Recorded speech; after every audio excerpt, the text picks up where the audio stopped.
we're very pleased to talk to it for a minute about our first three programs in the coming year, 2021. In January, I will have a conversation with the author of Wagnerism, this great new book, Alex Ross, critic of the New Yorker.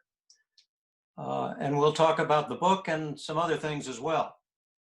In February, our annual program with Jeffrey Swan and now the Wagner Society Chamber Players will present a musical program of the music of Fauré, Wagner, and Beethoven. In March, our old pal Jeffrey Buller finally comes back to talk to the Wagner Society of Washington, D.C., and he'll be talking about A Stranger Walks Into a Bar, which is another way of talking about Wagner and the outsider. The January program with Alex is Thursday, January 14th at 7:30. I suspect the February-March programs will be the same Thursday evening, but we will confirm the dates of February and March for you. Without further ado, tonight's program. You know, Iain Scott, I think many of you know, has been one of my dearest and closest friends for a very long time, and probably the most knowledgeable person about opera that I know. And we're so thrilled that Iain has brought his great pal, the immortal Ben Heppner, to talk to us tonight about Wagner and other things and some of the roles he's sung in his career. So without further ado, it's such fun and so thrilling to introduce Iain and Ben. Thanks.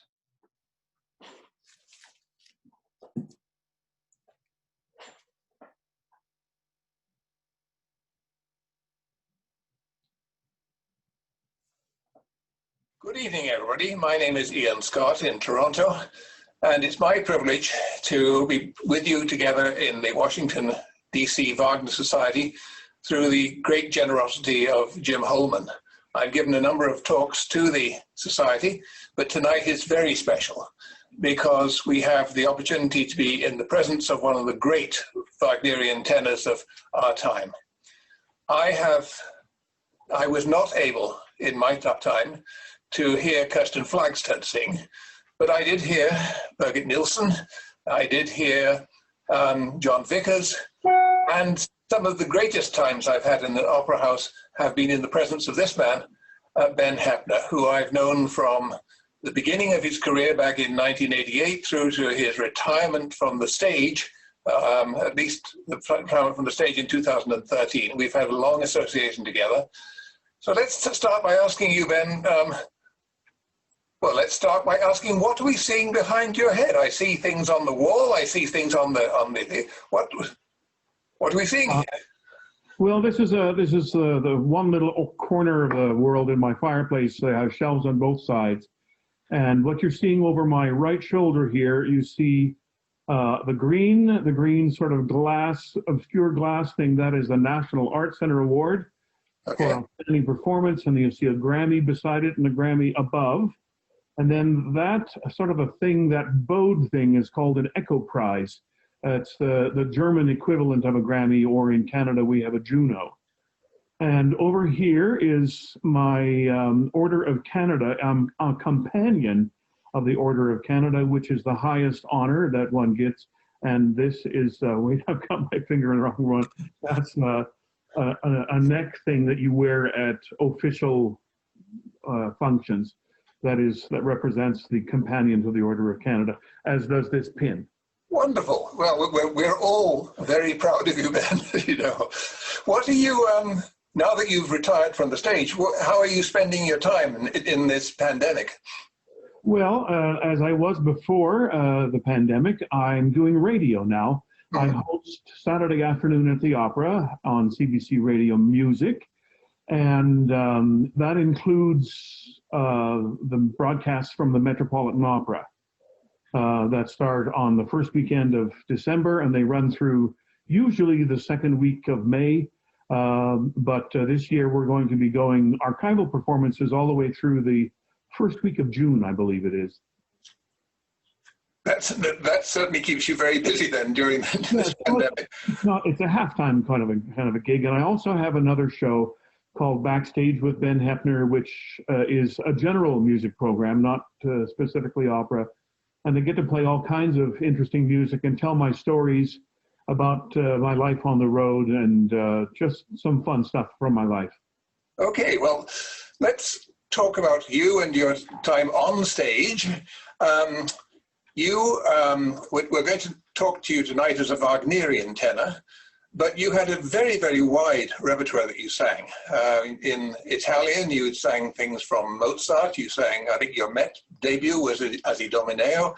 Right. You sang The Emperor Titus, I think Otello certainly, Chénier. Mm-hmm. You were a great French Aîné in Berlioz of the Trojans. I think one of your greatest roles, if I may say so, was your Peter Grimes. I think that was an unexplored area that I was hoping to do more in. Okay, well, your Peter Grimes was spectacular. And then you did Russian, you did Herman, you did Czech. You was an astonishingly wide range, Ben. And then within Wagnerian, I think you did almost all the Wagner roles. You did Eric and Lohengrin. I don't think you did Tannhauser, but certainly we're going to talk tonight about three of the main ones, Lohengrin, Tristan, and Walter von Stolzing. Were there any Wagner roles that you wanted to sing and didn't sing? No, I think I've hit them all. I didn't really have a big presence in the Ring cycle. Mm-hmm. I did the Siegfried at Aix-en-Provence and Götterdämmerung, but I was supposed to do, I think, a Walküre in Toronto, and I decided to pull the plug on the singing before that could happen. Okay. And Parsifal? Oh, I did Parsifal at the Met, yes. Mm-hmm. Okay, good. So you've covered the territory. I've covered pretty much. I mean, I haven't done Die Feen or any of the really odd ones. The Rienzi I was supposed to, Mm-hmm. but that ended up turning into a Peter Grimes for some reason, I think budgetary reasons. Okay, yes, it's a very long opera, I told. Yes. Okay, now your voice, you are very often referred to as a Helden tenor, but you also sing in French and Italian, whatever, you're a tenore robusto or whatever. And you have a particularly lyric quality to your voice, to my ear, which is unlike the traditional Helden tenor. How would you give a fach to your voice? Oh, I've never considered myself a Helden tenor, actually. Mm-hmm. I always thought that I was just a big voice lyric. And but the thing I did have was I had what I call turbo boost, which I could engage in when necessary in the really heavy slogging passages of Tristan or whatever, Otello. But I never thought of myself as a heroic tenor sound. I don't know, everybody knows the joke about the different voice types, the tenor types. You have the countertenor, who, so I put it mildly, doesn't have any. Lyric, who has one. The dramatic tenor, who has two. And the Helden tenor has two, and someone is standing on them. Okay, right. I never wanted to be that sound I didn't relate to it. I remember I never heard John Vickers live, but I remember hearing his Tristan. I listened a lot to it when I was learning Tristan, and I didn't really get his sound. I mean, it was like, I thought, if I have to sound like that, I can't do it. But of course, it just took a while for me to start to understand the motivations behind it, and that's what sort of enabled me. I was more leaning towards Windgassen, although the recording is a little bit past his prime. Okay, well, let's just listen to your voice, not in German, but as Kalaf in Turandot, very much a heroic role. Let's just listen to you singing Kalaf.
Well, that was very thrilling indeed. Some time ago, in the last century, in 1999, I think it was, the Canadian Broadcasting Corporation took a video team and followed you around the operatic world. They went out with you to Seattle, they went with you to Vienna, they interviewed a number of people for you at that time in your career. You were sort of 10 years in at that point. What we're going to do tonight is have a series of clips from that documentary. The interviewer is Adrian Clarkson, who was a very distinguished member of the Canadian Broadcasting Corporation's team, who went on to become the Governor General of Canada after this. And the first set of clips from this documentary on you talks about your early years and the first major step in your career where you won the CBC talent competition. And then that was followed by what I think you call your years in the desert. Yes. Well, I never, I mean, people who knew me during those years, and I had a church job directing a choir and the music program at a church, when they heard me say that, they thought, no, what, weren't you happy? Or like, was it that bad when you worked for us? I went, no, it's not, it's a reference to the children of Israel and how that, after Joshua and Caleb and the other, and plus 10 more people went to check out the promised land, and 10 of them said, and 2 of them said, actually you could do it. But they had to wander another 40 years before they got access to the promised land.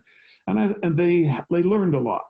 And that's what my comparison is, that I had so much to learn that I needed those years to develop maturity, to develop maturity in my voice and also as a person. I had young growing children that happened before my career even happened. So all of those things, I think it helped ground me. And so I felt I was more prepared at the end of my time. It wasn't 40 years, thank God, but it was 4 or 5. Okay, so let's see something from this CBC documentary for your early years.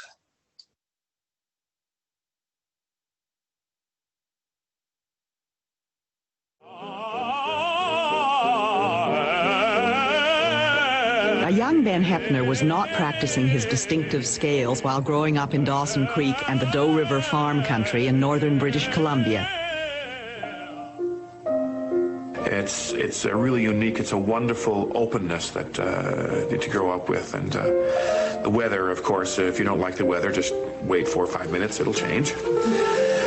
The music comes from my mother's side, who has a very similar background to what Dad did as well. Her parents came from the Ukraine, from the same area of the Mennonite stock, and they emigrated. Opera, I didn't understand it, I suppose, and I didn't have any exposure, certainly not at this age. Music, even as a career at this point, wasn't an option. I hadn't seen people make a living in music, and so there was no such thing as dreaming about singing on different world stages. Although he played in the high school band, he did not begin voice lessons until he was 17, when he studied music first at the Canadian Bible College in Regina, then in the voice program at the University of British Columbia. This is a smiling, graduating 23-year-old. This would have been, I think, May of 79. The timing in this is one of the incredible weeks of my life. I won the Canadian Broadcasting Corporation Talent Festival on 25th of May. The 30th of May I graduated, and the 2nd of June I was married. So it was a full week, very, very full week. I remember listening to a CBC radio broadcast of the CBC talent competition, and of course that was the year, 1979, that Ben Hepner was in fact the winner. I don't really remember anything else about the competition apart from his singing of one aria. And I remember at the time thinking, what wonderful lyric, limpid, beautiful singing. Il mio tesoro in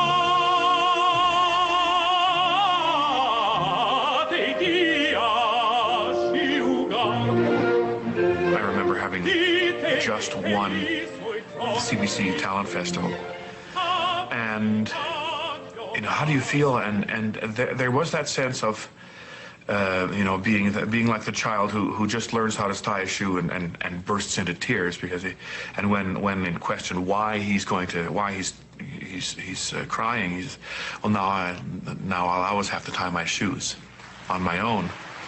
I don't want to portray it as an unhappy feeling. But there wasn't necessarily just elation. I certainly had a cocky attitude for a couple of weeks until I realized I couldn't make a living. After Ben actually moved to Toronto, I was quite delighted because as I say, I heard this young man singing this wonderful aria from the CBC Talent Competition. And I thought, wow, this is going to be kind of fun to see what actually happens. And I think Ben would be the first to say that maybe not too much happened. He continued to get these jobs and wonderful jobs in a way, singing with Joan Sutherland in a wonderful production of Anna Bolena, but they were still small roles. And he was not making the impression with people that he ultimately would.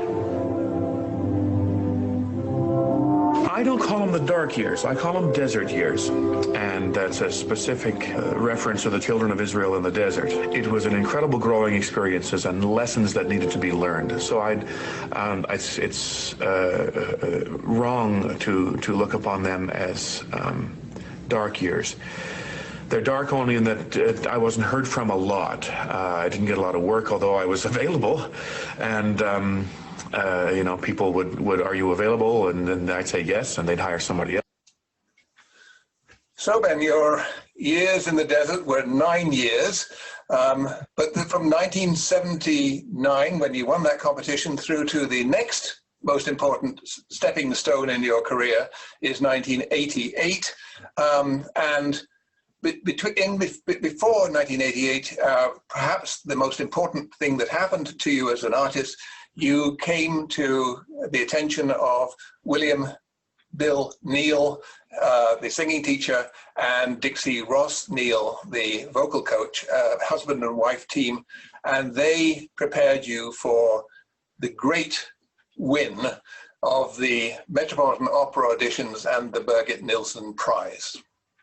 Yes, I knew Dixie from the Canadian Opera Company Ensemble. She ran the ensemble for a few years.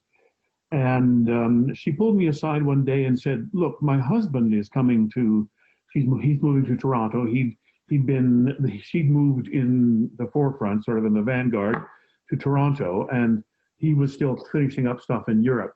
So he moved permanently to Toronto, and she said, you should study with him. So, okay, I wasn't studying with anybody, and we joined forces. And it was, he was a very good teacher, and I caught so much of what he had to say.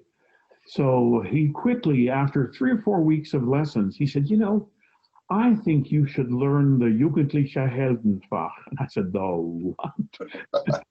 So the Spinto, essentially, we started actually with French and Italian, but more in the Spinto category rather than dramatic. And then, so I really went to the Met competition in 1988 as a young Helden tenor. And I did, I won with a prize song, but the other one was Freischütz, I think I did, which I sang in concert. And there was always a little bit on the low side. It concentrated in an area that my voice hadn't developed yet. But it was a great opening aria for almost every audition I did. I auditioned for Wolfgang Wagner with durch die Auen, durch die Wälder, durch die Auen from Freischütz. That's probably sacrilege in Bayreuth. Now, the 1988 competition is legendary in the annals of the Metropolitan Opera audition, because not only were you one of the winners, but you were in very good company. Who else was it? Well, so there was Susan Graham. There were just a bunch of people, Heidi Grant Murphy, and then I say the best, maybe not the best to last, but the most well-known to last, which is Renee Fleming. So I have a bit of a story about, there were 11 winners, 11. So that meant that winning wasn't really that important. But we ended up doing a radio broadcast from one of the classical stations in the downtown or right down south in Manhattan. And there was a point when all of us were on sort of a backstage area, green room. And I think it was Risa Stevens who was on talking with the interviewer. And that was where they announced this special Birgit Nilsson Prize. We'd all heard rumors about it, but this was the official announcement, the first official one. And you could feel all of us kind of shift into like a, ooh, I want that. If I won that, I'd be the winner of this competition. And so you could feel the tension rising, and the competition and the ugly head of competition started raising. And I decided to break the tension. So I jumped to my feet and I said, that's it. I'm changing my name to Sven Heppner. And they all just laughed and they said, okay, well, if you say that on air, we'll each give you $20, but then you have to take us to dinner. So Renee and Susan and Heidi Grant Murphy and all the others who were in the room at that point still call me Sven. Sven. Okay, let's go to our video and see you learning with Dixie Ross Neal and Bill Neal the role of Walter in order to go to the Metropolitan Opera auditions. It was his meeting with a husband and wife team, William and Dixie Ross Neal, that was in fact the turning point of his career. Anytime you're repeating text, it needs a new color. Don't repeat it the same way. The chemistry worked, and a decade later, they are still together. And in actual fact, he really was thinking of perhaps a career shift or quitting, because it is pretty terrifying when you're just simply not making enough money singing to support your family. So I said, well, Ben, let's give it a shot. So we had to think about what roles and arias would best suit him at the time that we were working. Bill then said, it's time for Ben, a major competition is probably the way you are going to make your mark. I said, Ben, have you ever heard of the Price lead or the Prize song from Meistersinger? Knowing from my personal experience that it's one of the most difficult arias written for the tenor voice, but knowing the strengths of his voice, the beauty of the lyricism, the fact that Ben has the ability to sustain an unusually high tessitura, seemingly effortlessly. And so he brought it back, and it sounded like it was written for him. When I actually heard the Prize song from the Metropolitan Opera, I could not believe it was in fact the same singer. The freedom and the fullness of the sound and that just outpouring of sound was quite magical. It was quite overwhelming.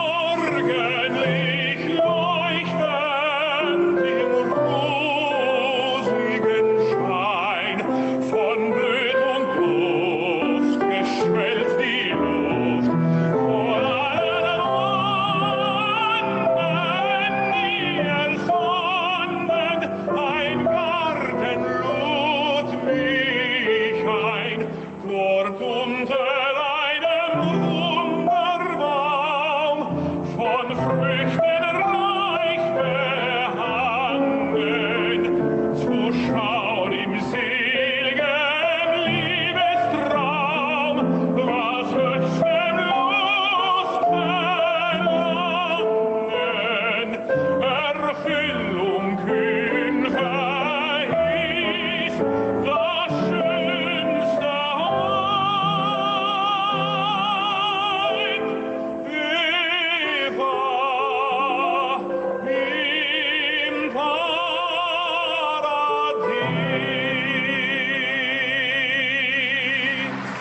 And then I found out I won the Birgit Nilsson Prize, and that marks the difference in my life.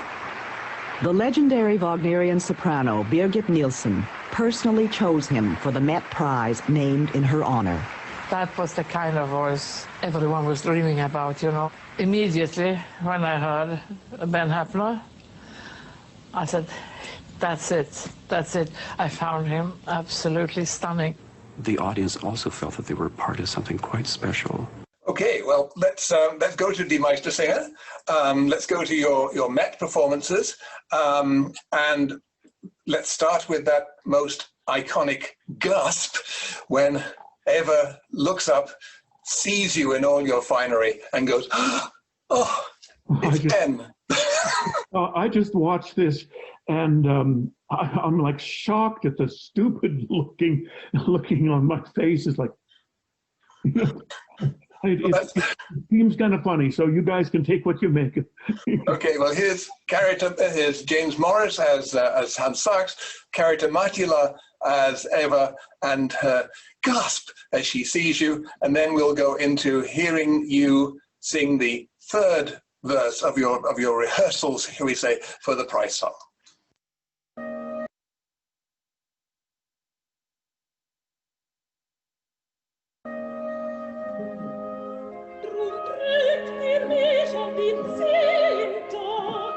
Ihr links, nein, rechts, wohl wer am Span,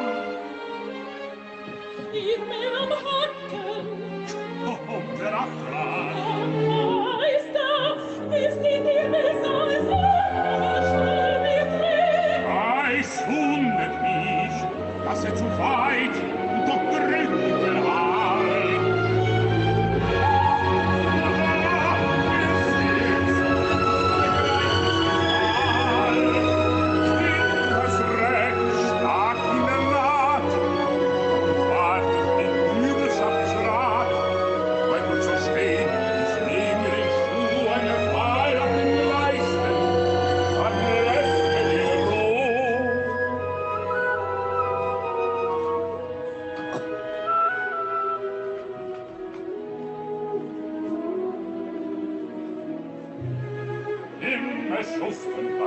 Mein Los des Nachts, des Tags, komm nicht davon los. Wind und Zug, Schatz und Bart, was meinem Schuster ein Ende wagt, an das Feld Schwäche, und Tag und dich, sage, wenn ich doch falsch das Projekt verlief. Du hörst nicht drauf, so sprich doch jetzt, hast mich ja selbst in den Kopf gesetzt.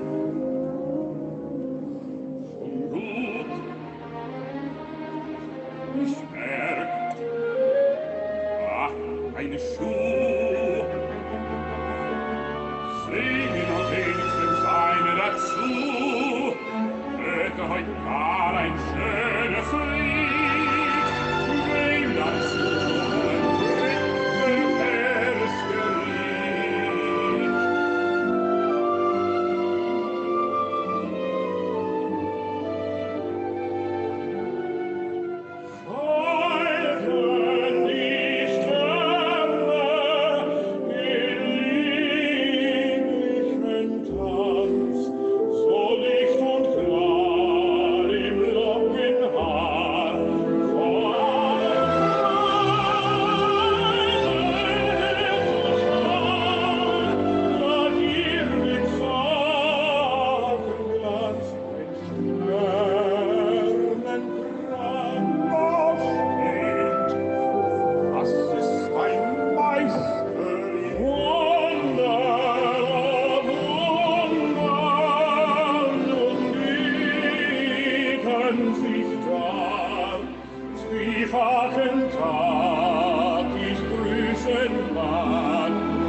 astonished at the length of Wagner roles generally.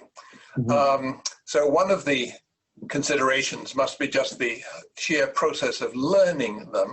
But perhaps we might talk about the pacing of a Wagner role, particularly something like the Meistersinger, where you know that at the end of 5 hours, you are the key guy who's got to do that prize song at the end. And when we were talking earlier, I anticipated that you would say that you were going to spend most of the evening toning it down a little bit because you knew that you had to turn on the afterburners for the prize song at the end. And you said no. You said the most difficult thing for you in the whole work was the quintet. The quintet. Now, this is a surprise. Tell me about this. Well, you've been doing a lot of singing. From the Act 1, you had Fang It An with the big sort of melee with all the Meisters in the church. And it's not so much in Act 2, although there's a very angry sort of singing when you're trying to get Ava out and just, you know, get out of town. But it's, and then Act 3, you've got the first run through the prize song, and then you do Zox gets you to do a second, and then finally he sends you off to get dressed. You come back, and you do the third. But then, after you've pretty much sung yourself out, comes some of the most difficult high tessitura singing. It's just ya da dee ya da da da dee ya. And that's kind of singing left in the first act. So to try to bring it back, so one of the tricks that I used to try was that, for example, I think of the Met, the set of the Met, and there's sort of a library and it's Zox's workshop. And so what I tried to do was I tried to back off just a little bit, you know, come back 4 or 5 feet from the front of the platform, not the front of the stage, but the front of the sort of the shirt workshop. And I wanted to back off because I needed to sing into it a little bit more. So I didn't want it to sound too driven and too, you know, just loud. But in order for me to sing those lines connected and with an easy over the top, I couldn't let myself be too sort of limpid in tone. I had to sing it. So I tried to trick it, you know, singing at the side of the books or something. Do anything to try to cut down the volume of sound so that I was part of the ensemble. But it was hard. It's a very hard thing to sing. And we'll talk about this probably more in Tristan as well. The hardest part isn't what you think it is.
Crystal black, in Vater Grüß, auf Macke Wies, schnell auf die Knie. Well, that was absolutely magnificent. Let's change gears, however, and go to what I think may have been an earlier role for you, the role of Lohengrin. Now, my recollection is that when you started, the gigs that you were asked to sing most in your very earliest days at the top were a series of Lohengrins around the world, I think in Stockholm and Seattle and various other places. Is that right? Yeah. Well, actually, Stockholm was first, but then the next thing the first thing I ever did in Seattle was in fact Meistersinger. Okay. That was in '89, and then '94 I did Lohengrin there. Okay. But I remember the Lohengrin at you mentioned it's from the Staatsoper in Vienna, and there's so backstage it's a sloped a raked stage, and this one I think it was originated the Lohengrin was originally Placido Domingo, and you have to go underneath the stage, sort of towards the back, and then when it's your turn, all the lights start to swirl around, and it's a bit of a confusing moment. There's lots of lights and things, and you have to get onto a hand cranked lift, and then they wind you up in a position it's kind of a surprise that you get there. So I got there, and there's one guy, and so I said guten Abend, and he said, ja, Lohengrin? Ja. Ah, Moment bitte. So he goes off, and he comes back with another guy. So I kind of assumed that maybe it was originally thought to be just one person, but no, they needed two. So anyway, when the moment comes, they zip me up onto the stage, and it worked beautifully. And then all of a sudden, the light kind of just appears, and it focuses exactly on you. And now I have to head downstage and sing to Elsa. So I start walking very purposely and slowly down the stage towards Elsa. At some point, I notice King Heinrich. He's got his hand, sort of his back to the audience, but his hand to me going. I was heading towards a chorus girl, not Elsa. I picked the wrong person. I had never had a rehearsal of this, so I didn't know. So that was Lohengrin. I loved singing it. It's such a role of light somehow. It's lyric. It's beautiful. I mean, the character seems to be a little less than rounded sometimes. Because he's from this unearthly world. Nobody knows him or who he is, and he has to keep it that way. That's the rules of the Graal.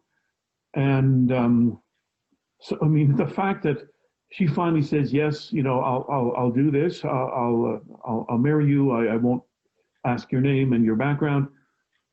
And immediately Lohengrin says, I love you, ich liebe dich. And I think, what's wrong with the guy? I don't think he quite understands human emotion just yet.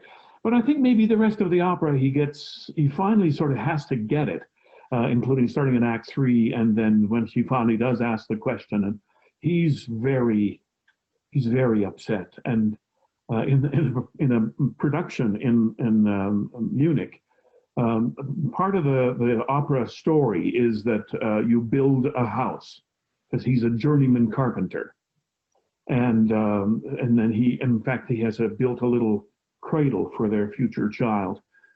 And when she asks the question, he goes berserk, and he ends up. She flees from the house, and he ends up taking that cradle and putting it on the marriage bed, pouring gasoline over everything, and then lighting it on fire. Which there's a whole other story I could tell, but for the purposes here, that's not the moment. And it's finally, I mean, little by little, he gets dragged kicking and screaming into the world of human emotion. And I think it's an amazing sort of a journey on stage as you learn how you do that, and you end up having to tell everybody where you're from, and now you finally feel what other people feel. You're very upset because you really did love Elsa. Mm-hmm. And so it's an amazing journey, but I always start from the point that it's a role that is very light and shining and brilliant. Well, it's the pain of betrayal, it's the disappointment and whatever, but let us go to you at the Vienna State Opera and your Lohengrin performance there, attended by a CBC television crew. The Met auditions, with winning the Birgit Nilsson Award, it was like the great bluebird of happiness flew over, and I said, Ben, this isn't the real world. This is Hollywood. This is movie time.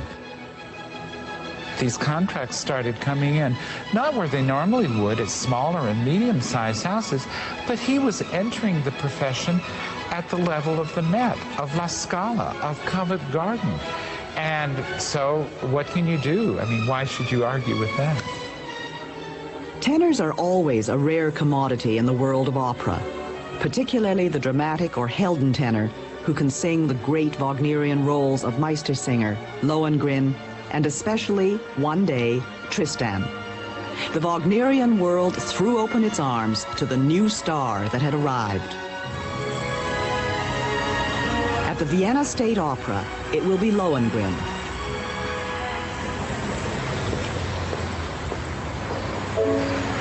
In fernem Land, unnahbar euren Schritten, liegt eine Burg, die Monsalvat genannt.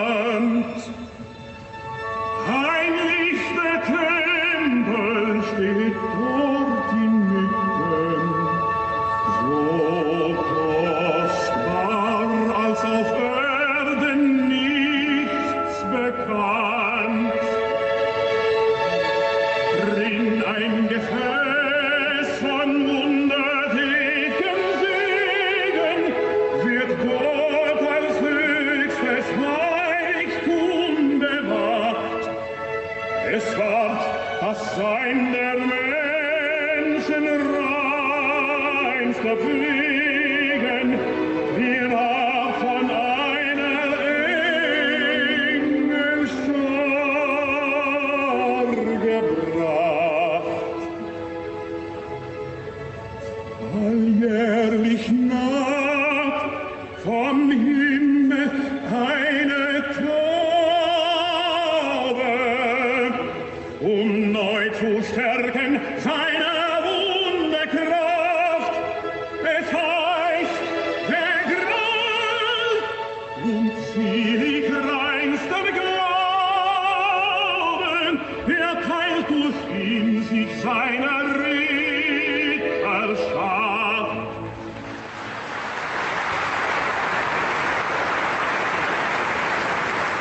I met him last spring in Vienna. He sang Erich in the Hollander by Wagner.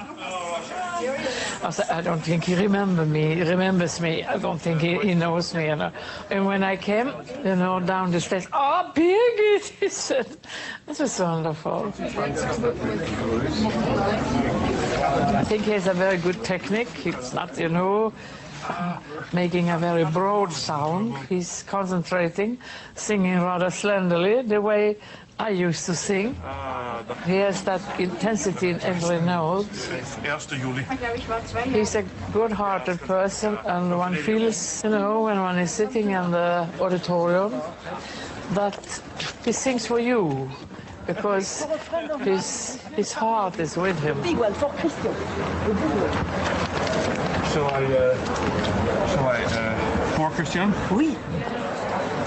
Okay, Ben, we're making a lot of progress here, but we do have to address Mount Everest, Tristan.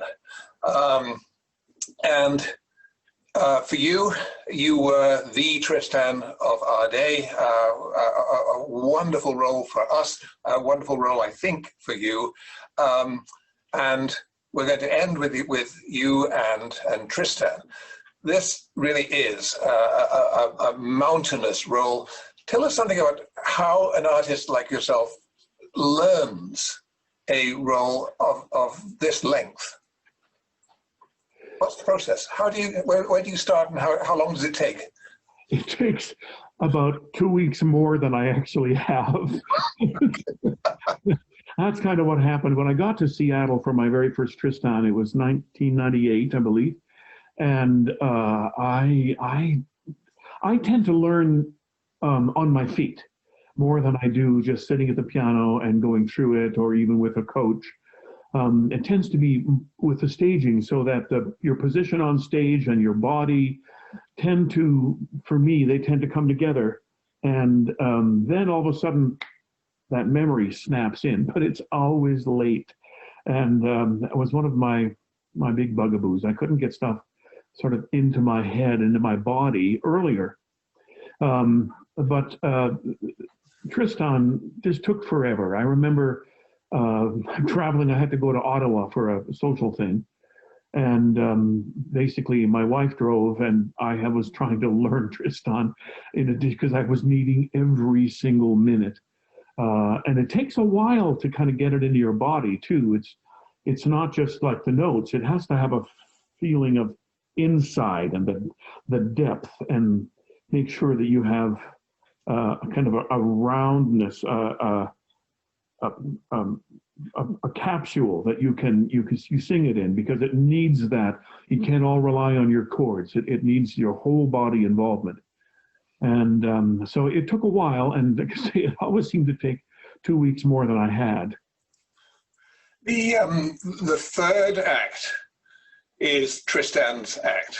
Isolde doesn't come in. She gets the Liebestod at the end, which is wonderful for her. But for the last hour, you've been psychoanalyzing yourself, going through all sorts of pain and tension. That part of Tristan for a non-singer would appear to me to be the most difficult thing that a Wagnerian tenor has to confront. Is that how you see it? Well, you can't underestimate third act, because it is what it is. But I found that the hard part really is Act 2. Act 1, it's a bit of an outburst, not that long. And then in Act 2, once you come in after her Brangena scene, it's very jubilant and joyous when you meet, and she's extinguished the light, and it's a big deal, and we get into the whole discussion of day and night, which is crazy.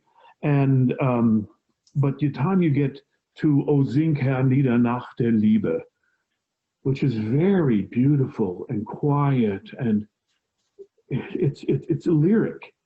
O sing her nieder. Well, that voice didn't exist anymore. So that was the hardest part for me, is coming back to what is usually quite an easy thing to sing, but because you worked so hard to get there, all of a sudden that was now much more demanding.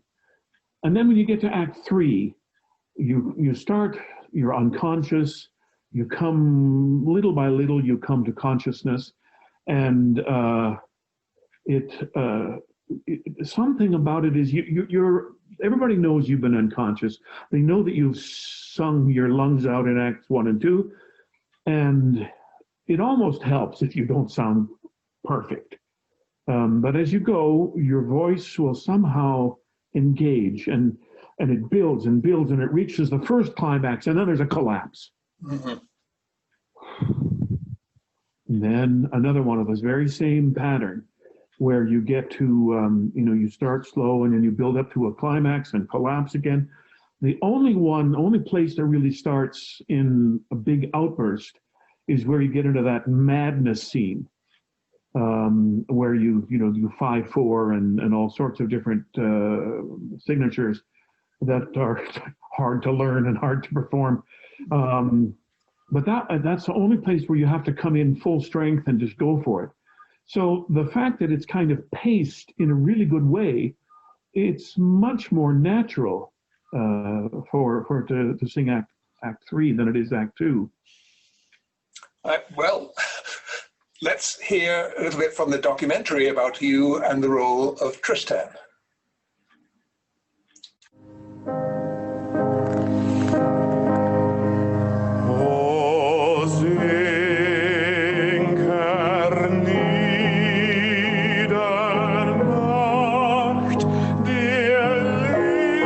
As far as any performer taking on certain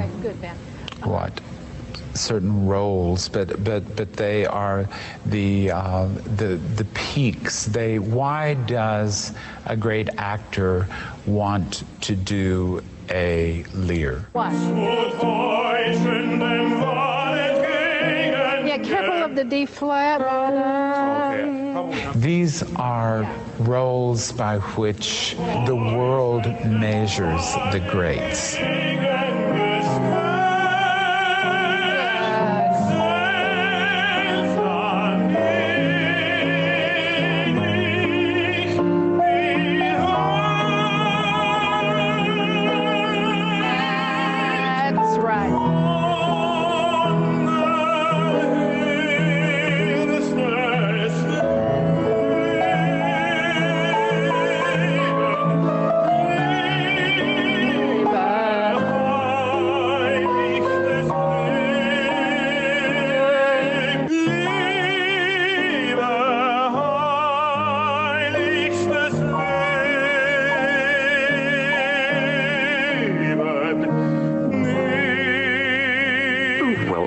What is the perfect Tristan? What we're going to get is Ben Heppner's Tristan, and I think that's the exciting part.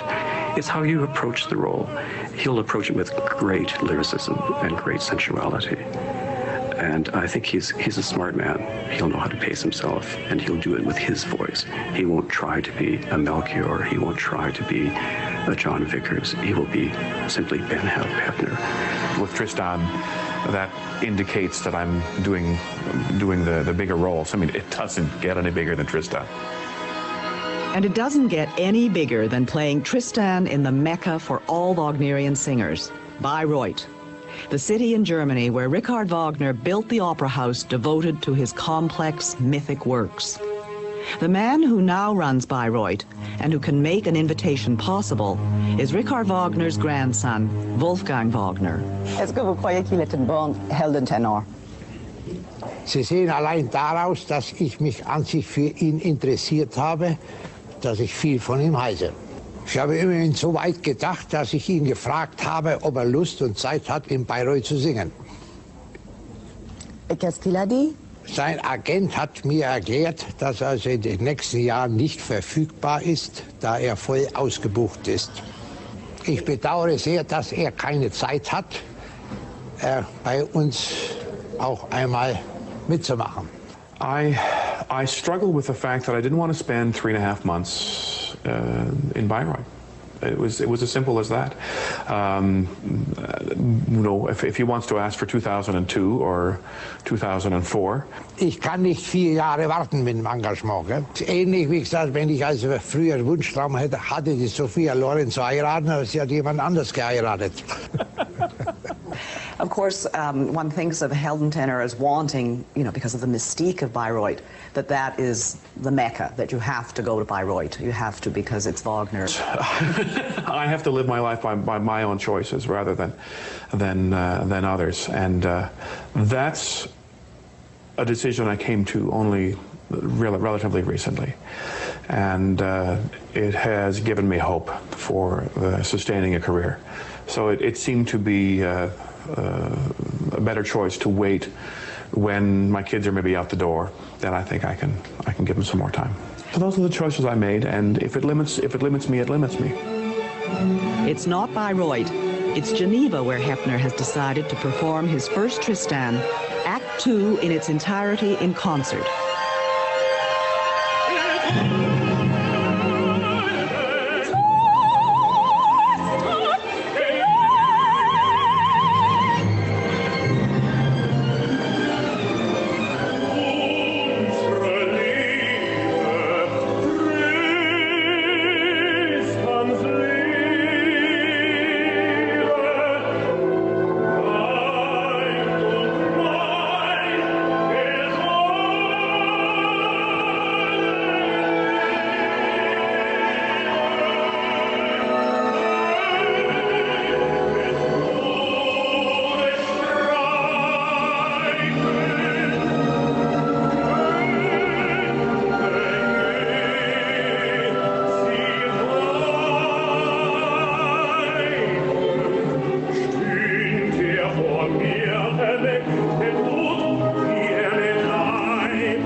kind. I'm just sorry that I lost the train. I missed the train. I cannot sing with them. That would have been lovely. Birgit Nielsen managed only a few performances with her perfect Tristan, John Vickers. Opera fans have been waiting a long time for the next great Wagnerian couple. So when word leaked out that soprano Jane Eaglin and tenor Ben Heppner were to sing the roles, the event was greatly anticipated. Fans couldn't wait for this new pairing, a match made in Seattle by devoted Wagnerite Spate Jenkins. Actually, Jane was the first one I asked because after I heard her sing Norma in January of '94, I asked her if she'd like to do Isolde, and she said very much. And I told her at the time that I wouldn't do it unless I got a tenor, and the only tenor I wanted was Ben Hepner.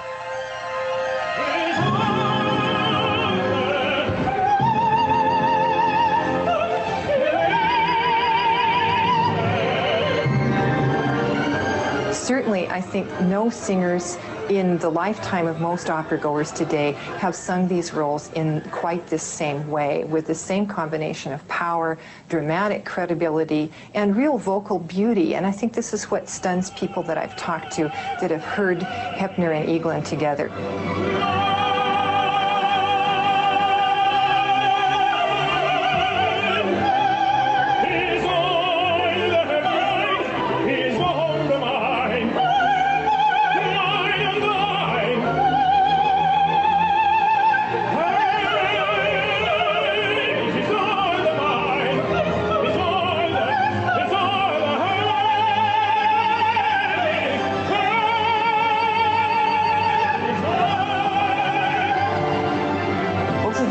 Very passionate singers. Particularly Ben Hepner can absolutely ignite a scene. He rises to a dimension that just raises the hair on the back of your neck.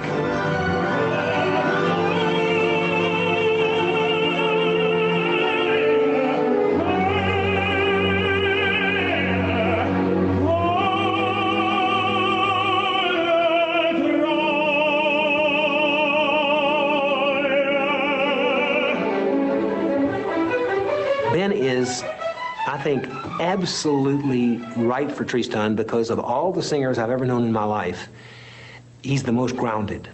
He not only, I'm not talking about technique, which he has an ironclad technique. I'm talking about grounded as a person. And this being grounded as a person is so important for Tristan because Tristan exposes all sorts of things in you when you do it. It, so far as I know, is the only opera where the tenor has to psychoanalyze himself on stage. Critics and fans alike were transported by Heppner and Eaglin's interpretation of Wagner's work. It was, by all accounts, a triumph. But even when the reviews are good, great opera stars continue to develop their roles.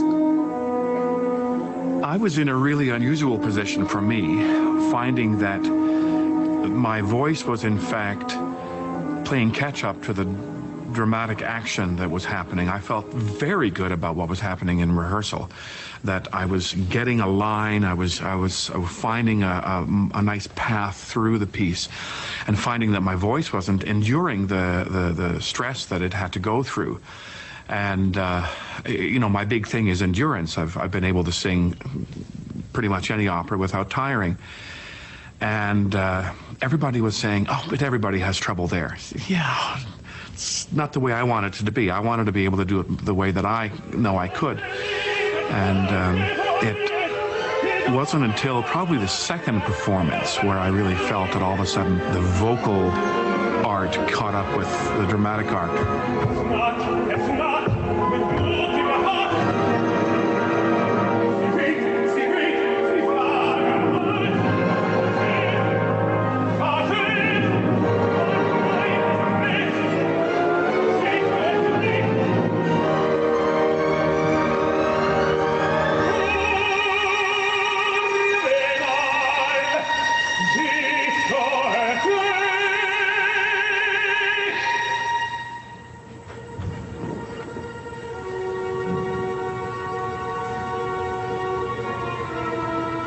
Ben Tristan is breathtakingly beautiful. I mean, there is no tenor in the world today, I say that without exception, who I think is his equal. The so-called three tenors are all past their prime. Ben is at the very height of his and is one of the most extraordinary singers I've ever heard in my entire life.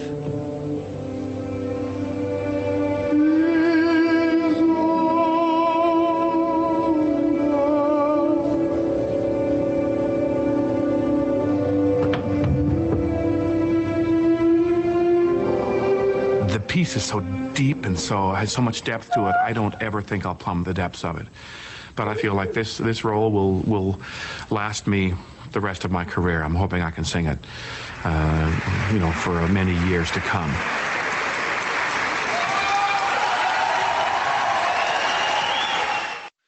Well, then, that is just stunning. How many Tristans did you sing in your career? Individual performances, I don't know the exact number. I'm not one of those OCD people who records everything.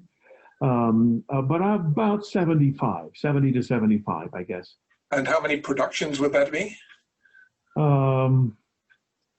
It's hard to say, let's say if I did, 8 at the Met and that kind of stuff. So it might be 8 to 10. Different productions. Some of them were just jump-ins, so I don't remember them as easily.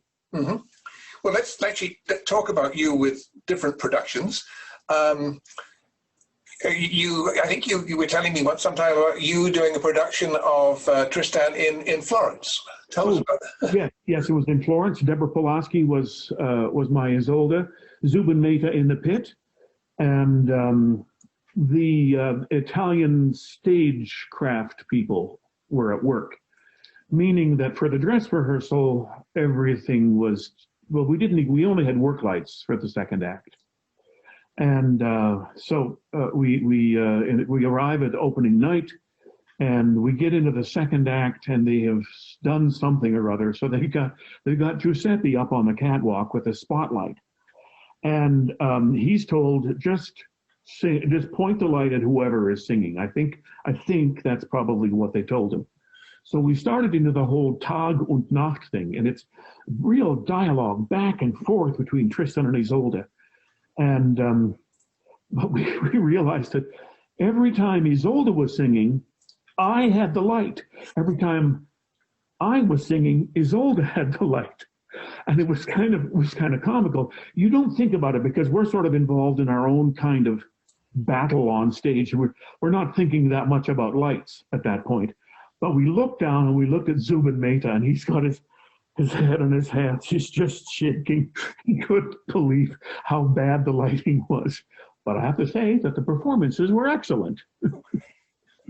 Just your mentioning of hands in Tristan reminds me of you with the Robert Wilson production, where a hand going from there to there was about all the acting you were asked to do in that production. Oh, yes, there was lots of stuff, and there was at one point in the, I guess it's the quintet or sextet in Act 1, and we had to do this.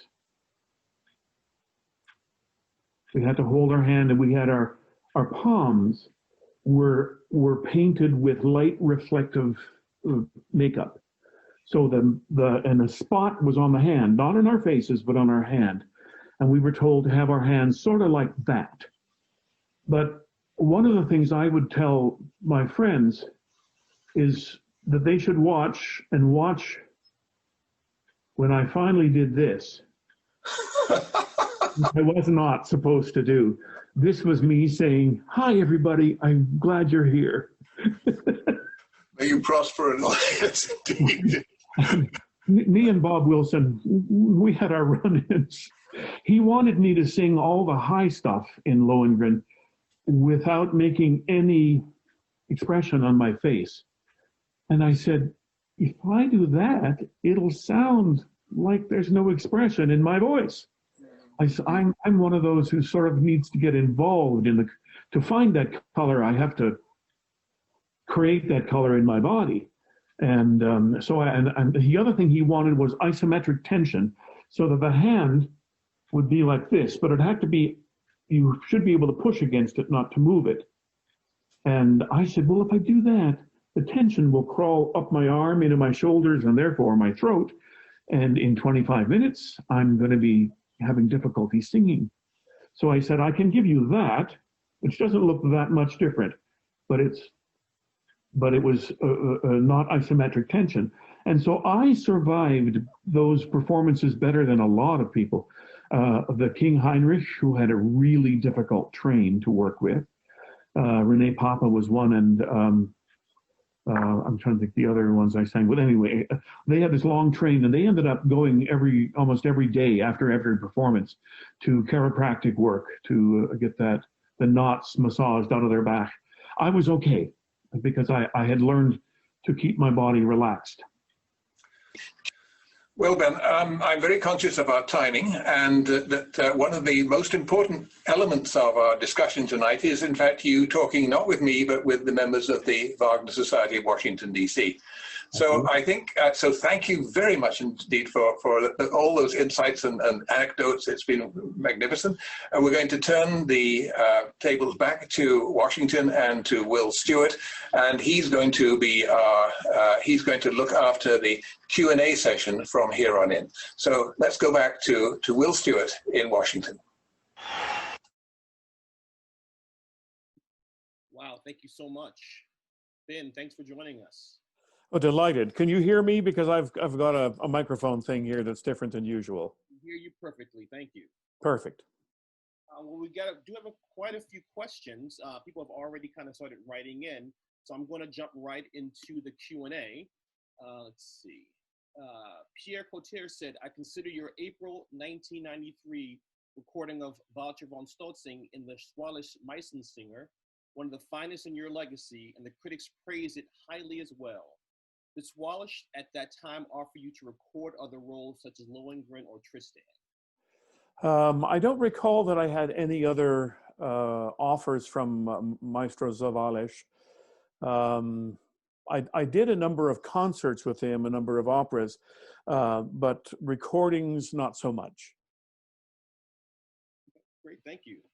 So this is a little bit of a longer question, so I'll let you answer the first and then we'll circle back around. From Jeffrey Riggs, 2 questions if I may. You had such a vast repertoire. Perhaps the hugest contrast is shown in your Indomeneo versus your Tristan, Mozartian scales versus Wagnerian declamation.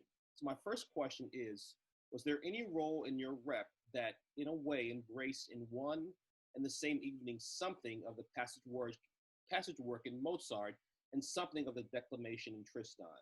I was thinking that might have been Troyens, but why don't you answer that question instead? After all, you sing all these roles. Well, it's interesting. I don't think I had as big a repertoire as everybody thinks. I did have a big range of repertoire, as you say, Idomeneo to Tristan. The Trojans is probably the best choice to answer that question. The aria is pretty big. The Inutile Regret is, a big demand for a dramatic kind of a sound. And then when you don't really have that beautiful filigree, like voix mixte kind of voice, then you have to do the Nuit d'ivresse, the duet with Dido. It's crazy what you have to do and switch back and forth. It's like that opera demands 4 different tenors, and it's a challenge. Well, great, thank you so much. Here's the second part.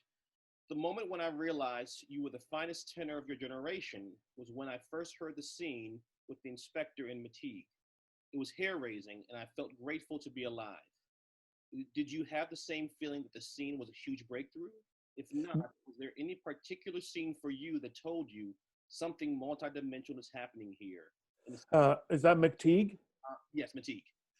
Yeah, that was, no, I probably didn't. I think I was still dealing with the newness of the piece. I mean, it was Bill Balcom wrote it for myself and Catherine Malfitano. And, but it stretched me very much artistically. For example, Bob Altman, when he sort of explained the piece and how his concept was in a meeting with everybody, and then he said, any questions? And nobody had any questions. So he said, okay, let's start. Maestro, music. And so the pianist just started playing the score. We hadn't really figured out who was singing what in the people in the room. So we're listening for where the line, what's the cue line? And oh, he's over there. So then you have to go over there. We sort of scrambled to sort it out. And Bob Altman was very much keen on us getting to the staging, that we should do most of it, and then he would just kind of adjust it from there. To give you one example, there's a scene on a dentist's chair where, what's her name? Trina, the Catherine Malfitano character, she has to, McTeague takes some, what's the thing that puts you out if you put it on a cloth and put it over the nose. So I had to do that and then crawl on top of her, and quite against what my character is, what my personal character, I had to assault her. And so after the scene was done, Bob says to me, you know, I can see you're very uncomfortable. I said, yeah, I really am. And he said, you know, what are you feeling? And I said, oh, I'm feeling, you know, anxious and you know, excited obviously by seeing Trina, and I, you know, I said like 5 things in a row, and he said, you know, they're all legitimate feelings, but what you can't do is show them all at once.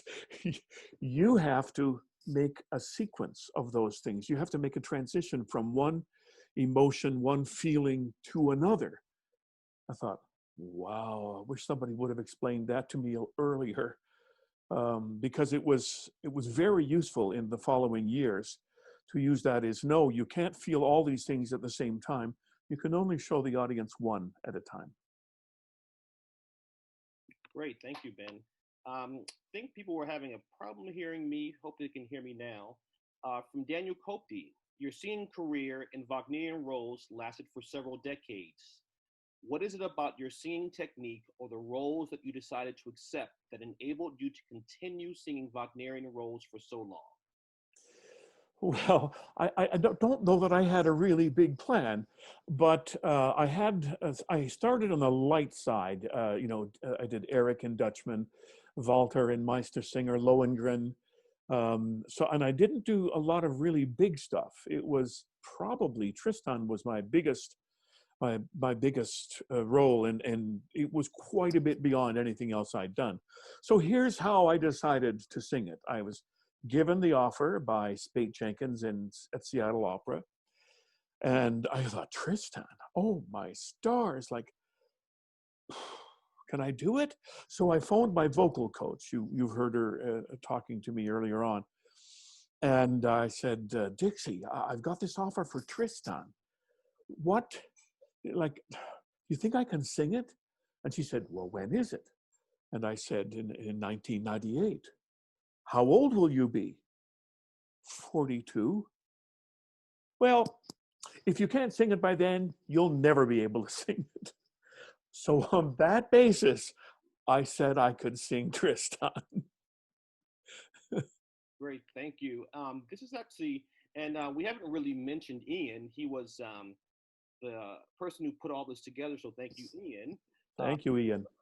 Says, Iain, it's Betty Byrne. Thank you for this evening. It brought fond memories of our meetings with you and Father Lee. Thanks again, Betty. So thank you for saying that, Betty. All right, let's keep going. Mark Golden had a comment. I had the privilege of hearing all 3 of these Wagner roles in the theater, perhaps none more memorable than a run with Deborah Voigt at the Met, where one or both of you were ill and covered every night until, out of sheer luck, the night I was there was the night the stars aligned and the 2 of you sang brilliantly together.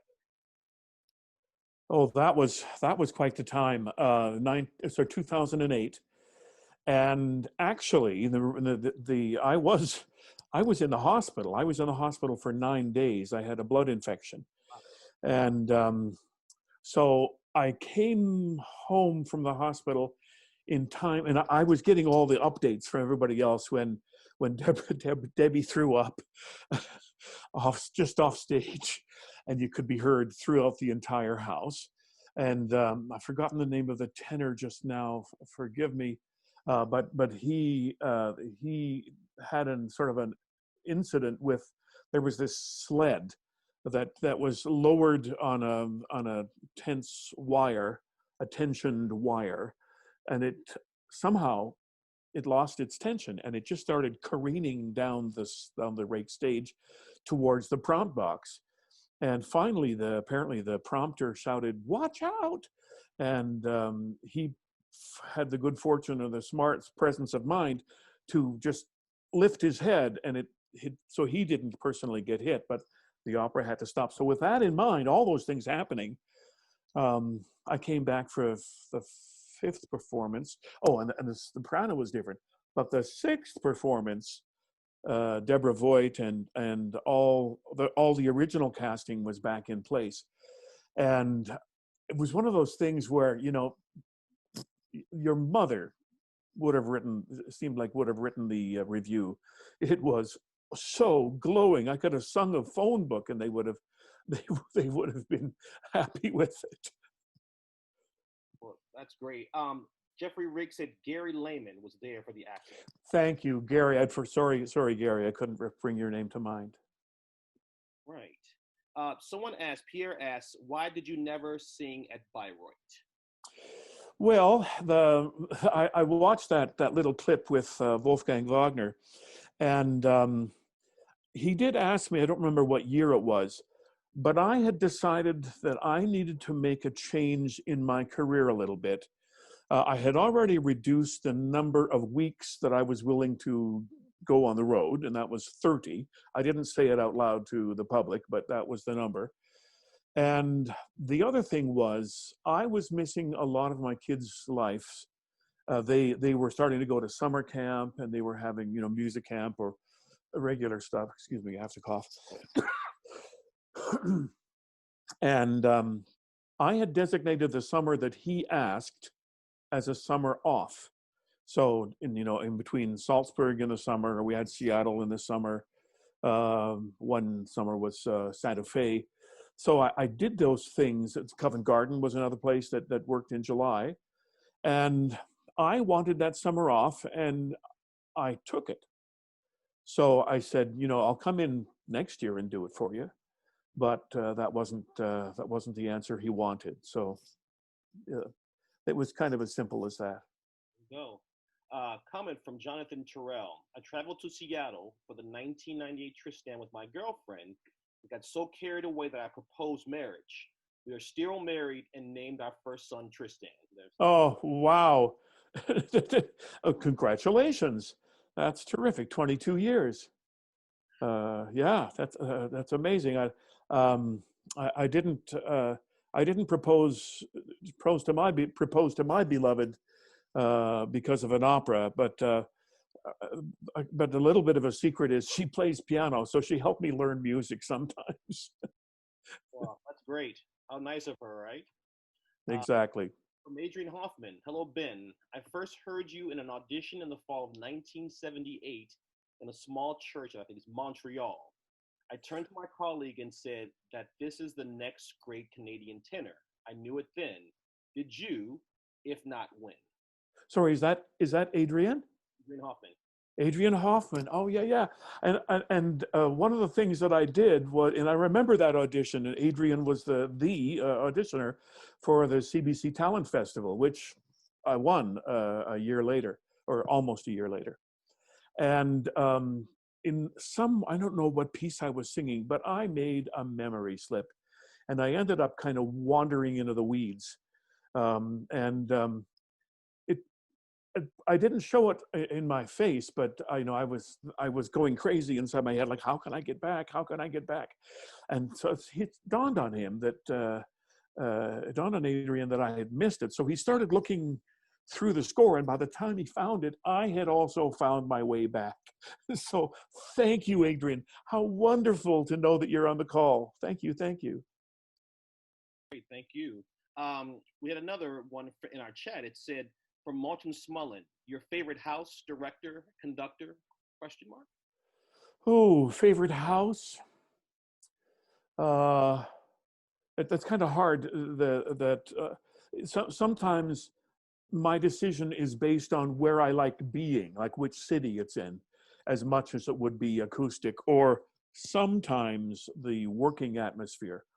I loved working at the Met. I loved being in New York, the house, and the people surrounding were so supportive and helpful. Covent Garden was like that. La Scala, particularly the first time, was a little rough because they didn't seem to like. I needed some cash to live. My family had come with me. We needed cash to buy groceries and things. And at that point, credit cards weren't accepted very much in Italy. That was 1990, I guess. So it has the acoustics. I like Covent Garden. It's a little dry, but it's, you know, you're heard. Munich, of course, is an amazing city, and I loved working there because of the association with Zavalisch in many ways. And of course, the Metropolitan Opera, Jimmy Levine, who I got along with really, really well. And so I had that. Director, I really enjoyed working with Francesca Zambello. She was amazing. She seemed to pick stuff up, you know, before you could even express it. She sort of could see if you were awkward about something, she was all there ahead of you. I had really good directors. Sorry, I have a question in the back. Say that again, dear. Oh, one of the ones that I enjoyed working with is Peter Sellers. Peter Sellers is one of the ones that I enjoyed working with. It was always a little odd what he was going to ask you to do, but he was so much fun to work with. And I'll give you one. So somehow, when I was doing Tristan here in Toronto, we'd done it in Paris already, but we were reviving it in Toronto. And somehow I was asked if I would do this. The television crew would come into the rehearsal and take some of it. And Peter has basically, I said, well, I'll do it if Peter says it's okay. And then we kind of compared notes while we were, just before we began. And he went, oh, they've done it to us. He said, leave this to me. And he started directing, and whenever a word came out of his mouth, a sentence came out of his mouth, it was just, he turned the air blue with swearing. Now, you know, he was, you know, it was not unusual that he would use a swear word, but it was not like that. And then at a certain point, he sees all the television people packing up their cameras and heading out the door, and he said, let them see that. Put that on broadcast television. That's perfect. Thank you. From Lois Silverstein, she goes, how can I hear you on the radio? I live in Northern California. So try to plug your radio show for us. Oh, yes, radio. I do Saturday afternoon at the Opera, which right now has now gone into doing all the Metropolitan Opera broadcasts. And then I also have another show called Backstage with Ben Hepner. And it's a very generalized music program, not totally opera at all. But I get to tell my stories and, you know, other stories. You know, Beethoven was a good cook. Or was a terrible cook, you know, so-and-so burnt his food, Ben loves to eat, those kind of stories. And you can hear it if you go to cbc.ca/listen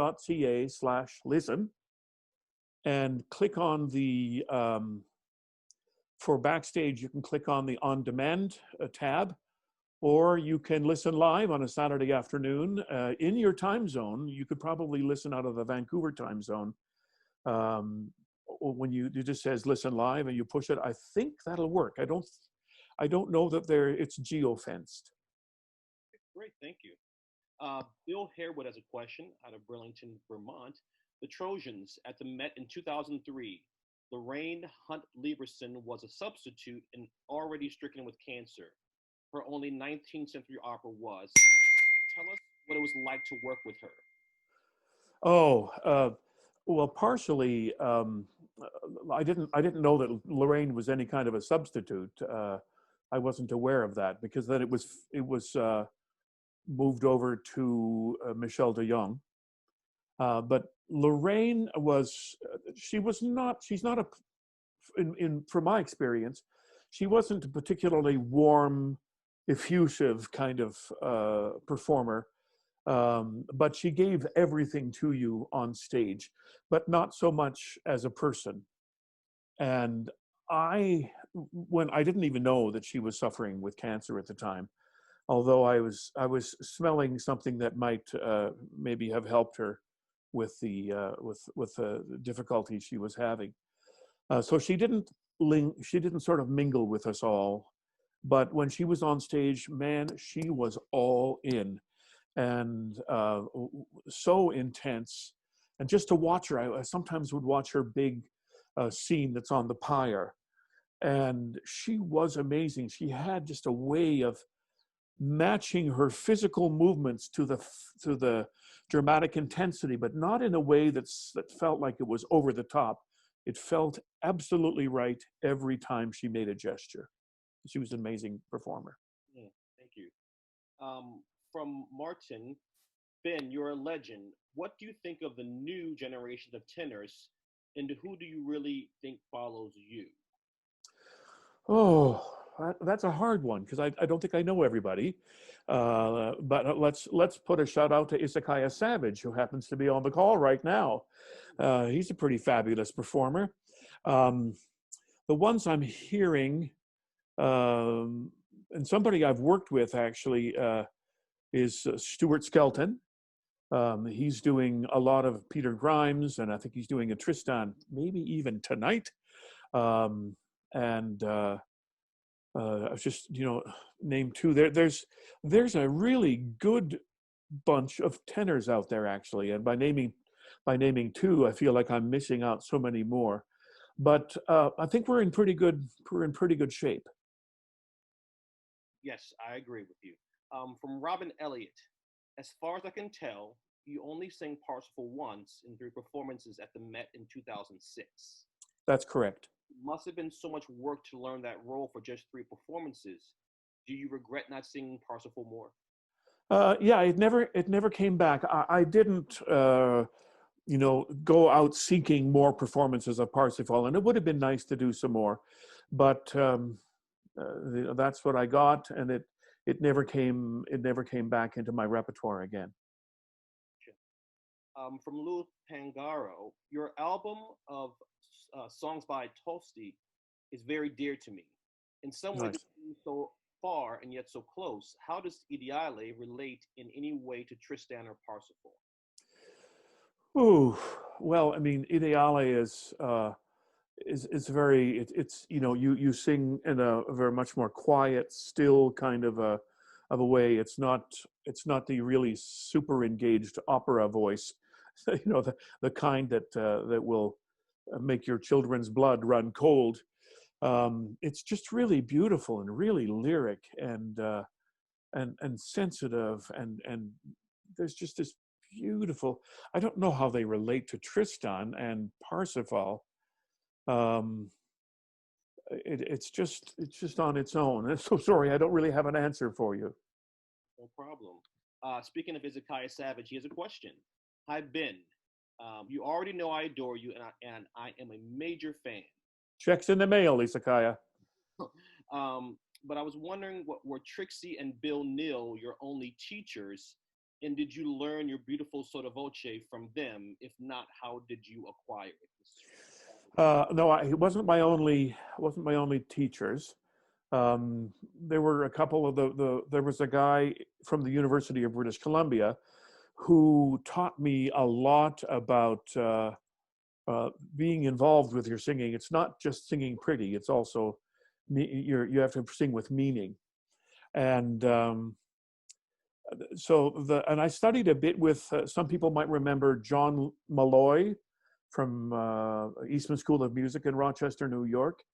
I studied a bit with him. He was the one who finally took my very, very sort of top end, which was very voix mixte and kind of covered, and he helped me find the high notes. I studied for almost the same time. I studied with Mary Morrison at the University of Toronto, and there were a couple of teachers in Montreal when I lived there, but it was really Bill and Dixie who pulled my whole song life, my voice together, and it took.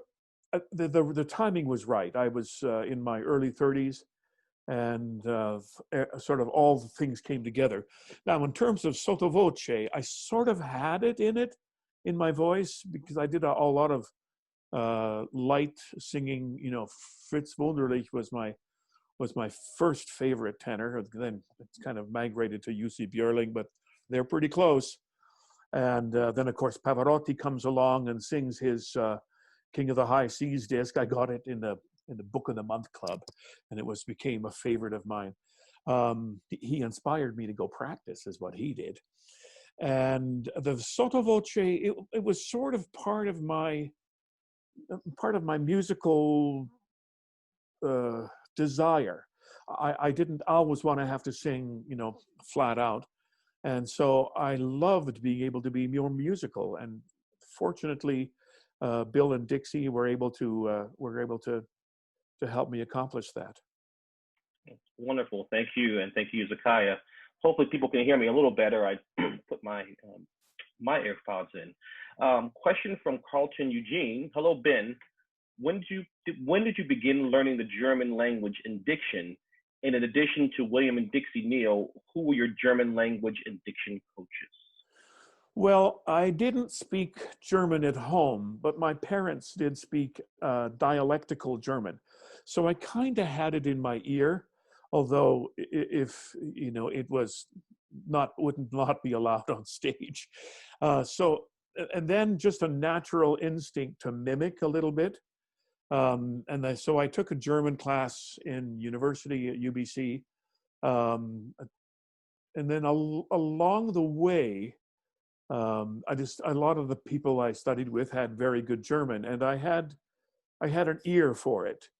I worked a bit with John Newmark, who was an accompanist coach in Montreal, played for Maureen Forrester a lot. And his German, I mean, I remember him working on me on an umlaut over an A. And I don't even remember, but I couldn't hear the difference that he was asking for. But I guess I figured it out eventually. And even small things like Zavalish would say, you know, when you do that, try this. I just tried to pick stuff up and add it in. And I guess it worked. Great, thank you. A few more questions about other tenors. Sarah Livingstone, what do you think of the current Helden tenor singing Tristan, in particular the Australian Stuart Skelton, who sang at the Met not that long ago? And then Harriet Rogers asked about Jonas Kaufman. Jonas Kaufman. Well, let's start with Stuart. Stuart, I actually worked with him for a lesson or two in San Francisco when he was part of the Merrill Young Artists program. And I like him, and he's got a more baritonal kind of an approach than I had, just because I was more lyric. What I tell people is I couldn't sing. I don't really have a Helden voice as far as I'm concerned, but I had a thing that I referred to as turbo boost. So when I would get to a thing that really needed that more dramatic intensity, I could engage it like a turbo boost in an engine or something. Jonas Kaufman, I worked with him. I heard him in an audition in Munich before he sort of had done anything international. And then I heard him, he was Cassio in the first Otello that I did in Chicago. And he didn't sound anything then what he sounds like now. He's sort of figured out this, I don't know if is it called ingolata? It's a very engaged way of singing. And he does some fabulous stuff. But maybe not everything is 100%. But I'll tell you what, go buy his Christmas disc and then we'll talk. All right. All right, thank you. Rachel Gottesman has a comment. It's one of my greatest regrets that I didn't go to see you in the preview for your last Tristan in Toronto because you were sick on the night I did see the performance. Yes. At least I saw you in the library that day before I went, and I complimented you on the radio program, which was new at the time, Rachel. Yes, I was just beginning the radio program. I started in, I think it was summer of 2013, and Tristan was in the fall. So I was I was doing both things, which meant that I was sleeping in my, not overnight, but I would get little naps in my dressing room and then go record a new show at the CBC building across the road. Busy guy. Looks like we have one more last question from Stephen Wake Forest. What did you play in the band, and what was the first Wagner music you remember hearing? Oh, well, what did I play in the band? I started on trumpet, and then somebody did the world a real favor and stole my trumpet. So I ended up being given a baritone, a forward bell baritone. So it's like a mini tuba. It's an 8-foot sound rather than a 16-foot low rumbly. And I really connected with that. There was a couple of months of French horn, but it was the baritone with the mouthpiece size, and that really connected with me. Now, the first Wagnerian piece that I remember, and it captured me. Wow. Well, I don't remember maybe specifically one, but I remember there was a. There was it was between Christmas of 80s, Christmas 87 and New Year's going into 88, I think. And I was doing a jigsaw puzzle with, as I call her on the air, my beloved, or everyone else knows her as Karen. And we were doing the jigsaw puzzle on the dining room table and listening to a classical broadcast from one of the local stations. And it was John Vickers singing Tristan. And there was something about the performance, because we were having a discussion about what to do next. And somehow, no, it was the previous year, so I got my years mixed up. But there was something about it, and that sound, the music just drew me towards it. I'd certainly heard Wagner by then. I'd sung a small role in Lohengrin, or at least understudied it. And I did a small role in Meistersinger, Walter von der Vogelweide. And so I had a little bit, but I hadn't really connected with that super romantic style. But it seems like that night, all the pieces came together. And that was when I really sort of felt like this is what I want to do. Well, that is great. So great. Thank you so much. I think that's all the questions that we have. Ben, it was great to have you. I know the Wagner Society of Washington, D.C. Loved it. I saw we have a lot more people from Canada than normal, so you must have promoted it somehow. Yeah, I know. So, Ben, do you have any last kind of parting thoughts for us? What are you going to do in the future? Oh, future forever. Oh, I mean, hopefully we can get through this pandemic thing. Oh, my stars. I feel just ill at the thought of all these young singers whose careers were just starting to move and they were starting to climb. And now all of a sudden there's nowhere to climb. And so I really feel for all the young artists.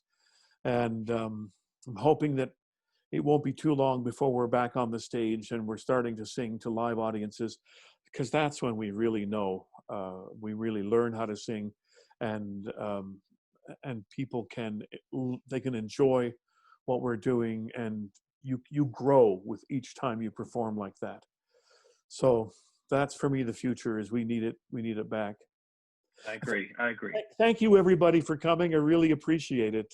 Thank you. It's a great time that we've had together. It is. Thank you so much, Ben, and thank you for everyone for tuning in, and we'll see you next year. Thank you so much. Bye-bye. Take care.